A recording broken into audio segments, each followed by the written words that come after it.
আস্তাগফিরুল্লাহ, আস্তাগফিরুল্লাহ, আস্তাগফিরুল্লাহ। হাঁটছি, চলছি, ড্রাইভিং করছি, বাস স্টেশনে অপেক্ষা করছি, ফিলিং স্টেশনে ফুয়েল নিচ্ছি, পড়বো আস্তাগফিরুল্লাহ। কি পড়বো? আস্তাগফিরুল্লাহ। যারা সব সময় আস্তাগফিরুল্লাহ পড়ে তাদের রিজিকের কোনো টেনশন হয় না, রিজিক নিয়ে তাদের আর কোনো চিন্তা থাকে না।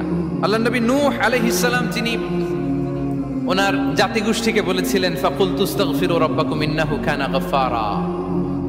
তোমরা বেশি বেশি ইস্তেগফার পড়ো, তিনি ক্ষমাশীল। ইস্তেগফার পড়লে কি হবে? ইউরসিলিস সামা আলাইকুম মিদরারা, রহমতের বৃষ্টি বর্ষণ হবে, তোমাদের জমিগুলো উর্বর হবে। ওয়া ইউমদিদুকুম বিআমওয়ালি ওয়া বানিন, আল্লাহ তাআলা তোমাদেরকে সম্পদে বারাকা দিবেন, সন্তানে বারাকা দিবেন। ওয়া ইয়াজআল লাকুম জান্নাতিন ওয়া ইয়াজআল লাকুম আনহারা, তোমাদের ফসল ক্ষেতগুলো সবুজ শ্যামল হয়ে ভরপুর হবে, তোমাদের রিজিকে বারাকা নেমে আসবে। তাহলে আমরা যেন বেশি বেশি ইস্তেগফার করি। বিষ্ণু ঈসা ইসলাম বলেছেন, মান লাযামাল ইস্তিগফার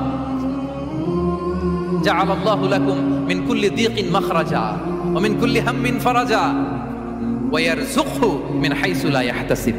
যে সব সময় ইস্তেগফার পড়ে তার কোনো টেনশন থাকে না, তার জীবনে দুশ্চিন্তা আসে না, আর এমন জায়গা থেকে আল্লাহ রিজিকের বন্দোবস্ত করে যেটা সে কল্পনাও করে নাই। সুবহানাল্লাহ। আমরা যেন বেশি বেশি ইস্তেগফার করি। আস্তাগফিরুল্লাহ, এটা হচ্ছে ভেরি শর্ট ফর্ম অফ ইস্তেগফার। অথবা পড়তে পারেন আস্তাগফিরুল্লাহ আল্লাযী লা ইলাহা ইল্লা হুয়াল হাইয়ুল কাইয়্যুম ওয়া আতুবু ইলাইহি। সাইয়্যিদুল ইস্তেগফার মুখস্থ আছে না আমাদের? এটা যেন বেশি বেশি পড়ি।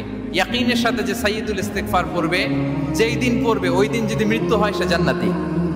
কোন রাতে মুকিনান বিহি, ইয়াকিনের সাথে যদি সাইয়্যিদুল ইস্তেগফার কেউ রিসাইট করে, ওই রাতে